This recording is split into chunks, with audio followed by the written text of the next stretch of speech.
Hi, it's Dwyer. It is August 11th, 2025. GamblersAdvisory.com, a free site. BettingAngle.us, a free site. Remember, the opinion you should follow should be your own. Just consider this video to be a second opinion from a complete stranger online. Now, I was doing some research for the Crawford Canelo fight. And I thought, which fighter in history did I watch? Right? Some of these Henry Armstrong videos are too before my time. What fighter in history did I watch who was able to completely neutralize a weight disadvantage? In other words, who would be able to actually handle a guy who's multiple weight classes up and who has a punch? Then I came across an interview involving one of the best fighters I know of, James Toney. I need for folks to understand that James Toney not only beat Evander Holyfield, he actually fought the guy who beat Lennox Lewis, Hasim Rahman. Right? This was a guy who, of course, was a champ at 154 or so. And then he started winning fights in higher weight classes. So, in my favorites folder, in fact, what I'm going to do is I'm going to put the link in the description to this video. I want people to see the talent level. Right? James Toney is a Hall of Famer. I need for folks to understand that James Toney was uneven. Right? He had a big problem making weight. And I would argue that he and Riddick Bowe are probably the two fighters I can think of who left the most talent on the table.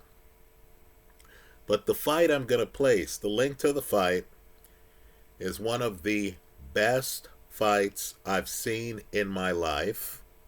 It's one of Toney's best fights. Let me point out, it's his fight against the guy who beat Thomas the Hitman Hearns twice, Iran Barkley. Right, folks? Barkley was big time. I know the winners write history. I understand we have this Four Kings mythology. The Four Kings were tremendous. Just understand, Duran had to be on his A game to beat Iran Barkley. That's a great fight. Barkley beats Thomas the Hitman Hearns twice. Didn't fight Ray Leonard because Ray Leonard had retinal problems, right, and was out of the ring for several years. People forget that. Didn't fight Marvin Hagler because after the 87 fight, Hagler decided to walk away from the sport of boxing at 32. So here is James Toney against Iran Barkley. Let's talk about why this fight is special. Let me also point out that when Toney was on, he had few peers. He's on in this fight. Right? I would argue his fight against Evander Holyfield at heavy is one of the best fights I've seen. Certainly, in terms of people who fought Holyfield, that's probably the best fight an opponent had, other than Victor Belfort against Evander Holyfield, right? John Ruiz also fought a very good fight against Evander Holyfield. Doesn't quite match the Toney fight. Understand, Toney at one point was viewed on the outs. He then had a fight against Giroff. I believe that was at light heavy. Right? Toney's going through weight classes, folks. And that fight's one of the best fights I've seen. In other words, this fighter, who Freddie Roach is on record as saying he's the best fighter Roach ever trained. Right? This fighter fought three of the best fights I've seen in my life. Now, what makes this fight interesting is Toney, at his best, is a reverse Larry Holmes. Right? Larry Holmes was circling you. Larry Holmes had a great jab. It was stiff, right? Holmes would prevent you from getting close to him.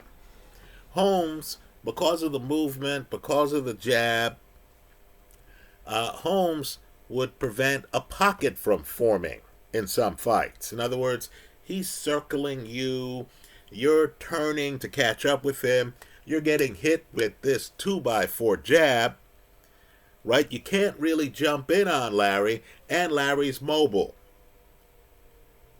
Right, folks? James Toney is one of the purest counterpunchers I've seen in my life. Toney's the opposite. Toney would punish you for being aggressive in the pocket. He would punish you without moving away from the pocket. This was the guy who wanted opponents to understand, look, you're going to come at me. We'll have a pocket. I'm not going to spend a lot of time holding you. This is not a clincher. Rather, you're going to have to deal with my counter-punching abilities. Right? The way to stop Toney, quite frankly, was by not throwing heavy volume, not being too aggressive. Right? It was to keep Toney from having an action-packed fight. So in this fight, you have a great moment, right? Iran Barkley's not bashful. He's alpha. He's a guy who can fight a big puncher like Thomas Hearns, and he's willing to trade with Thomas Hearns. Right? He stops Hearns in one fight. Another fight, he goes the distance with Hearns. This is an action fighter. That's who Iran Barkley was. This is not a back foot guy. This is not a measured guy. No, this is a guy who's prepared to have a shootout. Right? He had some big shootouts that went against him. Nigel Benn. Right? That Blade Barkley, Nigel Benn fight, folks, that's a classic. So you have in this fight one of boxing's best openings. Blade comes across the ring and tries to ambush James Toney. Now what I want you to see is Toney's response. Doesn't involve a lot of clinching. James Toney, this is Hall of Fame stuff, has faster hands than you think. He is the guy who can move his body. But understand, he's not moving his body just to get out of the way and then trying to grab you. He's not moving his body just so he could throw a left hook. This is not Joe Frazier. No, folks, you're talking about a two-handed combination counterpuncher. So please click the link. This is the sport at its best. This is the guy who you see him, and when he's on, you're thinking to yourself, how many guys have I seen who can do it better than this? I'm serious about that. Right? So James Toney, after Barkley, comes across. This is the opening part of the film, and it gets better over time. James Toney stays in the pocket. Toney then is able to get low. He's throwing punches back. You notice the hand speed. He's making Barkley pay for every punch Barkley throws. He's also blessed in terms of rhythm. So as Barkley throws punches, you notice Toney, who's a little bit smaller than Barkley, ducking under Barkley's shots and then coming up with combinations. Right, folks? The fight then descends into a one-sided affair. It's not immediate. But you notice, Toney is getting the better of the exchanges. You notice, tribute to Barkley, he's not discouraged. It's not like he's going to go into a shell against James Toney. The fight is going at 55 miles an hour. Right? The fight has a lot of action. Both men are game. Right? Barkley's attitude is the puncher's attitude. All right, fella, you're slick. You're dodging shots. You've ducked under some big shots I've thrown. Sooner or later, one of these shots is going to hit you and hurt you. Right? Just understand, Toney's undeterred. And one of the secrets to Toney is that Toney is so close to Barkley. He did this to Evander Holyfield as well. He's so close to Barkley that he's figured out that at certain angles, and I believe Toney is reading angles continually. At certain angles, he knows Barkley can't get leverage on his shots. He knows that. So, eventually, Barkley's corner retires. Right? They're in with a sharpshooter. Folks, you want to keep this link and put it in the dictionary under the word sharpshooter. Right? Toney at his best was precise. Right? In other words, he's not just throwing punches. He's throwing and landing punches. They put up the CompuBox numbers at the end of the fight. I'll put it diplomatically.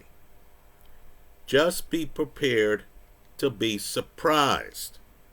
Let me point out, too, Barkley held a belt for a bit. This is a world-class fighter that Toney is dismantling. And Toney dismantles him. Right? If you're impressed by this fight, please take a look at the Girard fight, then take a look at the Evander Holyfield fight. Right? Toney's the kind of guy where, you're looking at him, he's credible. He's credible against Evander Holyfield. And you see him and you don't even think of him as a former middleweight. Thought doesn't cross your mind. The guy was able to neutralize weight because the guy was that much of a craftsman. Now, I'm a fan of Terence Crawford. Crawford's one of the best I've seen. But let me be blunt here. While Crawford is certainly more consistent and had a bigger punch than James Toney, I cannot sit here and say that Crawford at his best could match James Toney at his best. Right, folks? This is a different level. That's obvious from the first round here. As, Blade listens to Eddie Mustafa Muhammad. You might remember Eddie from the movie Raging Bull. You remember they have, I think it's Billy Fox in the movie, and they actually had a real fighter play Billy Fox. Well, Eddie, who went on to be light heavyweight champion, is actually the cornerman in Barkley's corner. Now, the reason that's important is just to understand it's Eddie Mustafa Muhammad, a former fighter, who stops the fight. Because I believe Toney is that rare fighter who, if you're into boxing, if you're not a casual fan, if you're a fan who watches your share of fights, right, watches fights every month, I believe Toney is the kind of guy who resonates with insiders more than he does with the public. Right here, you're going to see him ducking down. Then he comes up against a guy who's a slugger who's trying to be aggressive against him. Toney's throwing uppercuts. And Toney knows his positioning is such that Barkley can't hit him, and understand how high risk uppercuts are. If I'm throwing the uppercut with this hand, I'm naked on this side. Again, Barkley's a guy who stopped Thomas Hearns. Right? This is a quality opponent. He's a guy who's been engaged in shootouts. Again, Barkley's in there trading punches with Nigel Benn, one of the blessed punchers of the era. Right? Fighting Barkley is like fighting in a different weight class Ron Lyle. Right? This is the rough and tumble fighter. And James Toney is not only letting his hands go, but he's doing so in such a way where he knows he's not going to get hit flush. And understand, the flurries keep coming. Round after round. Right? You didn't look at Toney and think like you looked at Manny Pacquiao and thought, great straight left. Or you look at Deontay Wilder and you thought, great straight right. No. This is the guy who you just think to yourself, he's great. Right? He's throwing so many great punches. You can't focus on one. Right? Some people are going to look at this fight and they're going to think to themselves, wow, I never thought of Toney as being defensively blessed. But yet he is in this fight. Right? Just look at how he's ducking under repeatedly Iran Barkley shots. You would think you're watching Pernell Whitaker. Right? Let me say too, Toney has paid a price for all the time he spent in the pocket. You might notice Toney's speech is a little bit slurred these days. Right? Understand too, he fought people like David Tiberi, and he looked terrible in those fights. Right? This is the guy with a high variance. But my God, when he showed up and he was ready, oh my goodness, was he ready? He's ready here. Let me also point out too, for people into James Toney, he fought another Hall of Famer, Michael Nunn.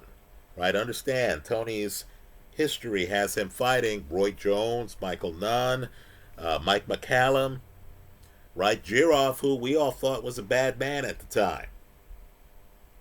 Right? Evander Holyfield. In other words, Toney fought tough guys. But,